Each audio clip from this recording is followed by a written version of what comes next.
So guys, এই যে আপনারা দেখতে পাচ্ছেন আনাস দি ছোট ভাই চলে যাচ্ছে এখন খেলতে।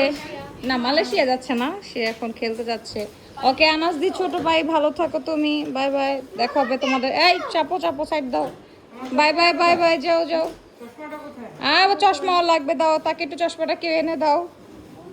দেখেন উনি ভাবের জ্বালা আবার বলছি যেটা কালকে উনি ভাবের জ্বালা এখানে রাখছি, তোরা না বললি? আর আল্লাহ, এরকম এরকম রেগে যাচ্ছে কেন উনি এখন? উনি যাওয়ার আগে এরকম রাখছে কেন? গাইস, আসল রূপ দেখেন। আপনারা সবাই মনে করেন এই ছেলেটা ইনোসেন্ট, আসলে ছেলেটা ইনোসেন্ট না। দেখেন তার আসল রূপ দেখা যাচ্ছে। এই একটা সানগ্লাসের জন্য এমন দুর্ব্যবহার করছিল। ওকে, বিদেশ ফিরতি ভাই, আবার ভালো থাকবেন, ঠিক আছে?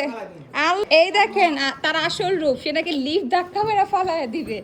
ওকে, ভালো থেকো তুমি, বিদায় তোমাকে, খেলে জয় হয়ে এসো, ঠিক আছে? চশমাটা পরো, দেখি কেমন দেখা যায় তোমাকে।